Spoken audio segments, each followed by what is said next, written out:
You think you know yourself, but the person you call me, the one you've been living as defending, protecting, building a life around, might be the greatest stranger you've ever met. And that distance is where all your suffering begins. There's a peculiar tragedy in being human. We spend our entire lives inside our own skin, behind our own eyes, listening to the voice in our head narrate every moment, and yet we remain mysterious to ourselves. You know your name, your preferences, your memories, the story you've been telling about who you are. But do you know why you react the way you do when someone criticizes you? Do you know why certain silences make you anxious, or why you sabotage the very things you say you want? Do you know the quiet beliefs you carry about your worth, about love, about what you deserve, beliefs you never chose, but that shape every choice you make? Most of us don't. We live on the surface of ourselves. We know our routines, our roles, our masks, but the deeper currents, the hidden wounds, the unexamined patterns, those remain in shadow. And here's the paradox. The less you know yourself, the more you suffer. Because suffering isn't just pain. Suffering is pain plus confusion. It's the feeling of being trapped in reactions you don't understand, in emotions that seem to come from nowhere, in a life that doesn't feel like yours. Imagine living in a house where half the rooms are locked. You walk the same hallways every day. You know where the kitchen is, where you sleep, where you sit when you're tired. But behind those locked doors, who knows? There could be treasure. There could be ghosts. There could be the very thing you've been searching for your whole life. But you never open them because you've convinced yourself you already know the house. That's what most of us do with ourselves. We think we know who we are because we're familiar with our habits, our thoughts, our reactions. But familiarity is not the same as understanding. You can live with someone for decades and still not truly know them. You can live with yourself for decades and remain a stranger to your own heart. And this ignorance, this soft, invisible knot, knowing becomes the root of almost everything that hurts. You chase things you don't actually want because you don't know what you truly need. You repeat patterns that harm you because you don't see the wound beneath the behavior. You feel lonely even in relationships because you've never met the person inside you who longs to be seen. The Sufi poet Rumi once said, "Why do you stay in prison when the door is so wide open?" And the answer is simple. Because you don't realize you're in a prison. You think the bars are just the way things are. You think the smallness is just who you are. But it's not. It's just the version of yourself you've been conditioned to believe in. The one built from other people's opinions. From old pain. From the need to survive, to fit in, to be loved. That version isn't false, it's just incomplete. And the moment you begin to see that, something shifts.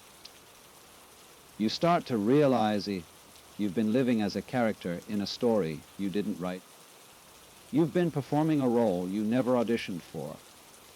And beneath that role, beneath the defensiveness, the fear, the need to prove or protect or perfect yourself, there's someone else, someone quieter, truer, more whole. But you'll never meet that person if you keep insisting you already know yourself. Because self-knowledge isn't something you have. It's something you practice. It's not a destination.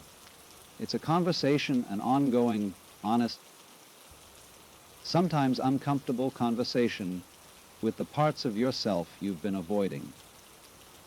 And the reason most people avoid it is simple. It requires you to admit you've been wrong. Not wrong in a moral sense, wrong in the sense that the image you have of yourself is incomplete, distorted, built from fragments. It requires you to sit with the discomfort of not knowing, to look at the places where you're reactive, rigid, afraid, and ask why, not to judge, not to fix, just to see. Because when you truly see something, it begins to change. A pattern that lives in darkness has power over you. But the moment you bring light to it, the moment you name it, understand where it came from, why it's there, it loosens its grip. This is what the mystics meant when they spoke of awakening. Not some grand spiritual event, just the simple, profound act of waking up to yourself, of seeing clearly, maybe for the first time, who you actually are beneath all the noise. And what you discover when you look isn't what you feared. It's not brokenness. It's not unworthiness. It's just humanness. Tender. Complex. Shaped by 1,000 moments you didn't choose, but also capable of change. Capable of compassion. Capable of becoming more conscious, more awake, more free. The suffering you feel isn't because you're flawed. It's because you're living as a stranger to yourself. And the path out, the only real path, is to stop pretending you know who you are and start discovering it. With curiosity, with honesty, with the kind of gentle courage it takes to open a door you've kept locked for years. Because on the other side of that door isn't more pain. It's relief. It's understanding. It's the quiet, profound peace of finally coming home to yourself. Here's something strange about being alive. You spend most of your energy trying to be someone. Not just exist, not just live, but to be someone in the eyes of others and in your own eyes too. Someone successful, someone good, someone who has it together. You curate your words, your image, your reactions. You perform a version of yourself that feels safe, acceptable, worthy of love. And after a while, you forget you're performing. The mask becomes the face. The role becomes the identity. And you start to believe that this carefully constructed, heavily defended version of yourself is who you really are. But it's not. It's just the costume you put on to survive the world. And the problem is, the more you invest in the costume, the more you suffer when it's threatened. Someone criticizes you, and it feels like an attack on your very existence. You fail at something, and it feels like proof that you're not enough. Someone sees through the performance, and you panic because if they see the real you, will they still love you? This is the ego's game. Not ego in the arrogant sense, ego in the psychological sense. The part of you that's convinced your worth depends on how you're perceived. The part that needs to be right, to be special, to be validated. The part that whispers you are what you achieve. You are what people think of you. You are your success, your failures, your reputation. And the cruel irony is, the more you listen to that voice, the less you know yourself. Because the ego isn't interested in truth.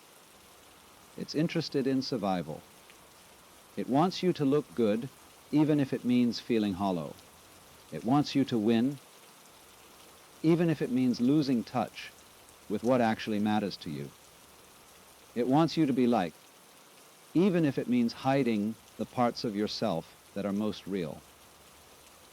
And so you end up living a second-hand life, a life built on others' expectations, on fear of judgment, on the desperate need to prove you're enough. But here's the paradox. The more you try to prove yourself, the more you doubt yourself.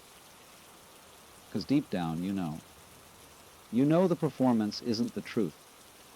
You know the image you project isn't the whole story. And that gap between who you pretend to be and who you actually are becomes a source of constant, quiet suffering. It's exhausting, isn't it? Always managing how you come across. Always second guessing yourself. Always bracing for judgment.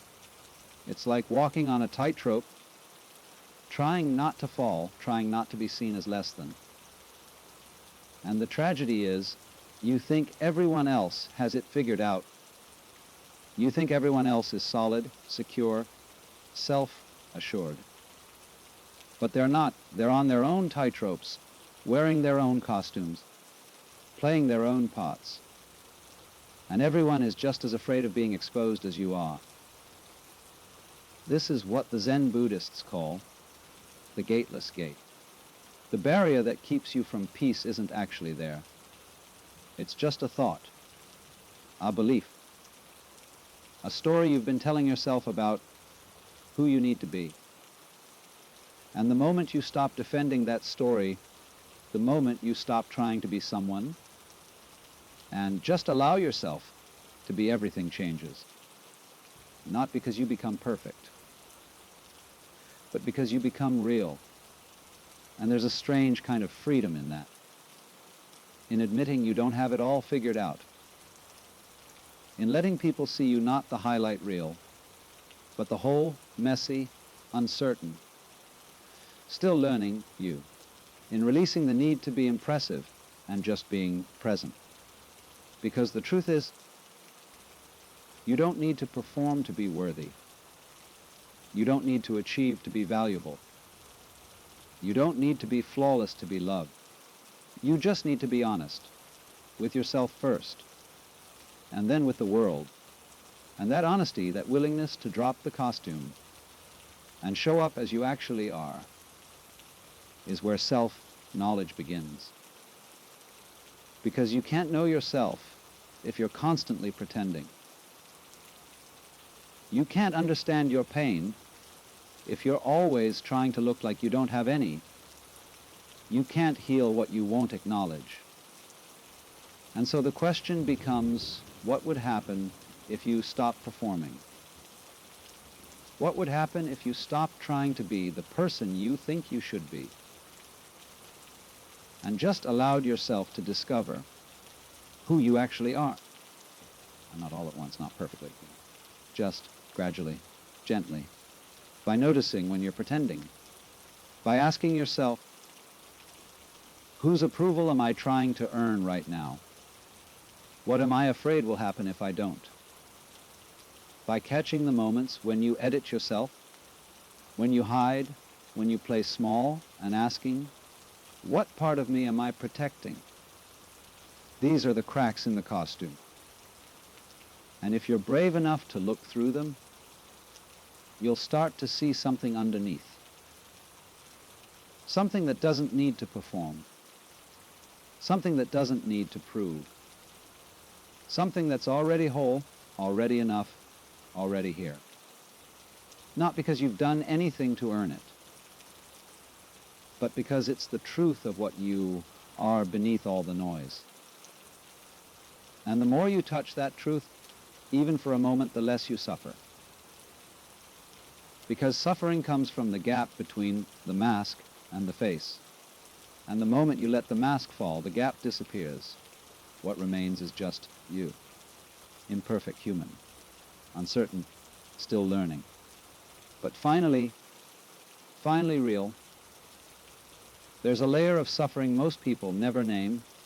It's not the obvious pain, the breakup, the failure, the loss. It's the pain beneath the pain. The wound you carry so quietly that you forget it's there, until something touches it.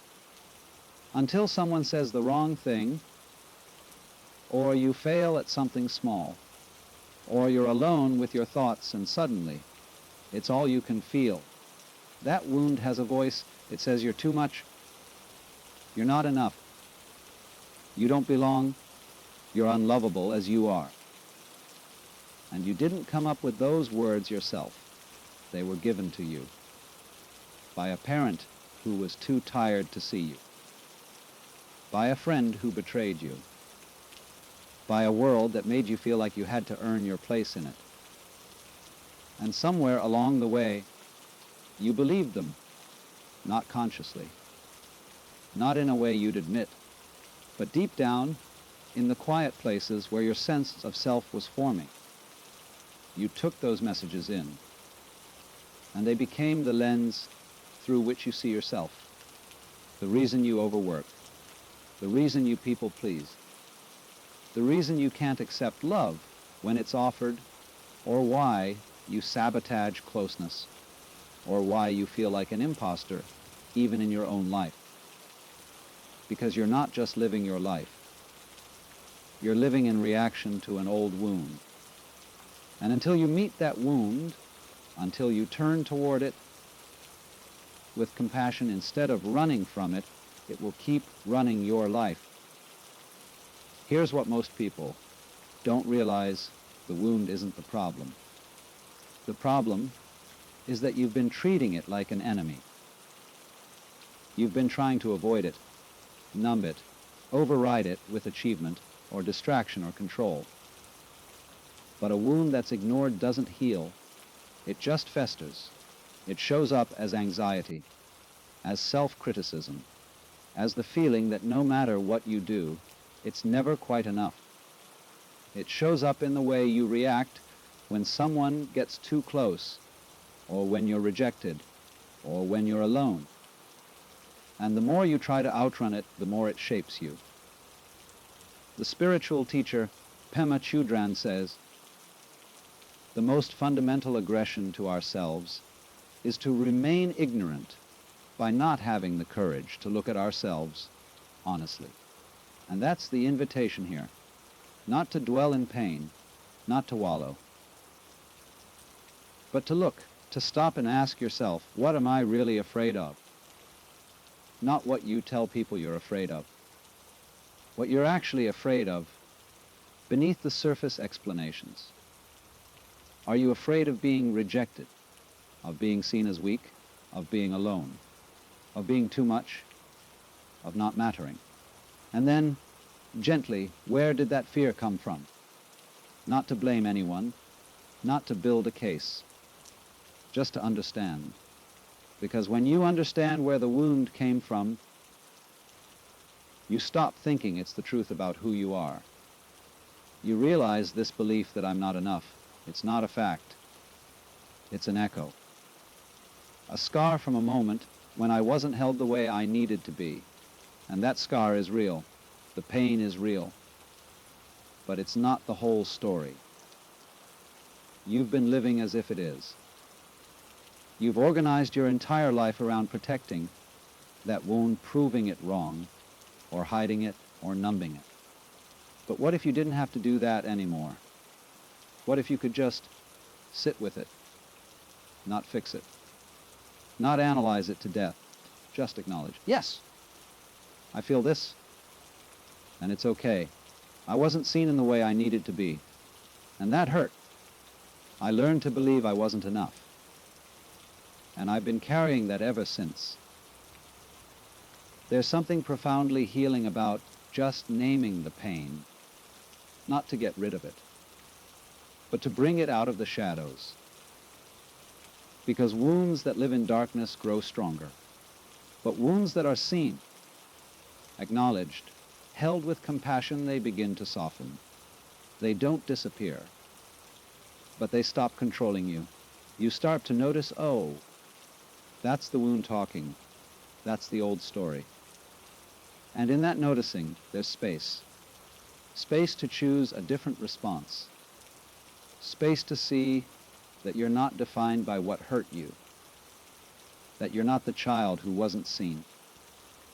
You're the adult who can now choose to see yourself.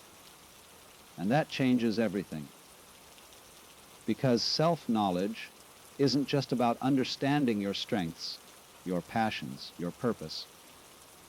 It's about understanding your pain, where it came from, how it shaped you, what it's still trying to protect you from, and then with that understanding, gently, slowly letting it go, not by force, not by pretending it doesn't exist, but by offering yourself the compassion you needed back then. By saying to that wounded part of you, I see you. You're not alone, and you don't have to carry this anymore. That's the real work. Not becoming someone new, but meeting who you've always been, wounds, and all with kindness. And when you do that, the suffering changes. It doesn't vanish, but it stops feeling like the only truth. It becomes just one thread in the larger tapestry of who you are. And you realize you're so much more than your pain.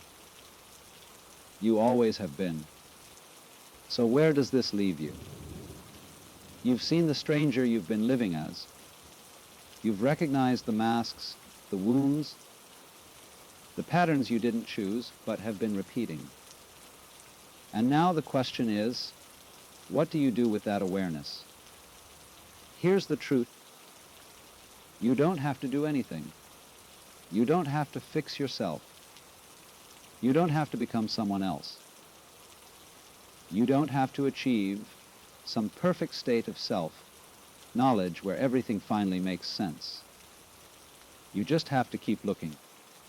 Keep meeting yourself honestly, curiously, compassionately in each moment. Because self-knowledge isn't a destination. It's a practice, a returning, a daily choice to stop, to notice, to ask, who am I being right now?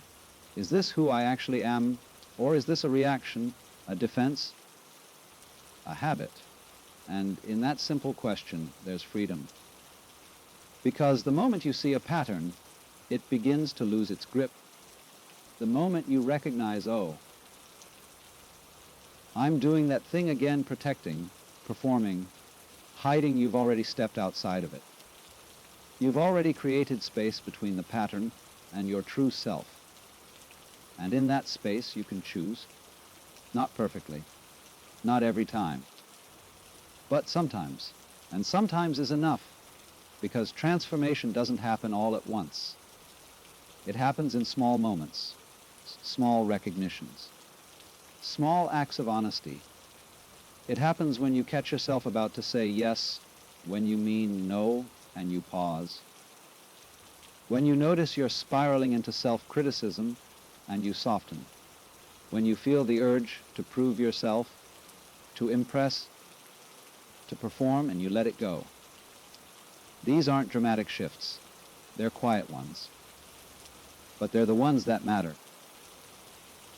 Because each time you choose awareness over automaticity, you're coming home to yourself. Each time you choose honesty over performance, you're closing the gap between who you are and who you've been pretending to be. And slowly, gradually, something changes. You stop feeling like a stranger to yourself. You stop feeling like you're constantly trying to be someone, and you start just being, not perfectly, not without struggle, but more authentically, more present, more whole. And here's the paradox. The moment you stop trying to know yourself completely, you start to understand yourself more deeply. Because self-knowledge isn't about having all the answers. It's about being willing to live in the questions. Why do I react this way? What am I protecting? What do I actually want beneath what I think I should want? And the more you live in those questions, not to solve yourself, but to understand yourself, the more you discover. Not just facts about your personality, but truths about your humanity. You discover that you're not broken, just conditioned. You discover that you're not unworthy, just afraid. You discover that you're not lost, just learning.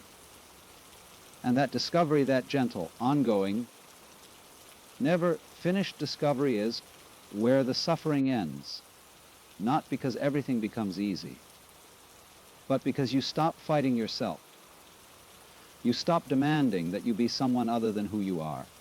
You stop carrying the weight of pretending.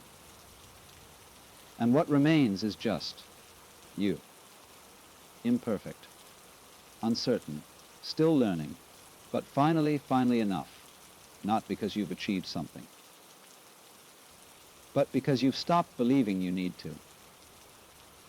Not because you've figured it all out, but because you've made peace with not knowing. And in that peace, there's a kind of wholeness. Not the wholeness of having all the pieces together, but the wholeness of accepting that you're complete as you are, even in your incompleteness. The Zen master Shunryu Suzuki said, "Each of you is perfect the way you are, and you can use a little improvement." That's the paradox. You're already whole, and you're also still becoming. You're already enough, and you're also still learning. And the suffering ends when you stop seeing those as contradictions. When you stop waiting to know yourself completely before you allow yourself to live. When you stop believing that one day, when you finally figure yourself out, then you'll be happy, because that day never comes. Self-knowledge doesn't arrive, it unfolds. And the unfolding is the point. The moment you stop resisting it, the moment you stop demanding that you be further along than you are, everything softens. You become kinder to yourself, more patient, more forgiving. You stop seeing your confusion as failure and start seeing it as honesty. You stop seeing your wounds as weakness and start seeing them as invitations to heal, to grow, to understand. And slowly, you realize the person you've been searching for isn't somewhere out there, waiting to be found. They're here. They've always been here. Beneath the noise, beneath the fear, beneath the masks and the wounds and the stories. And all you have to do is stop looking away. All you have to do is turn toward yourself, not with judgment, not with the need to fix or change or improve, but with simple, honest presence. I see you. I don't have to understand you completely to love you. I don't have to have it all figured out to be worthy of my own compassion. That's the practice. Not knowing yourself perfectly, but meeting yourself kindly, again and again and again. And in that meeting, the suffering dissolves, not because it's solved, but because it's seen. And what's seen can be held, can be understood, can be released. So stop waiting.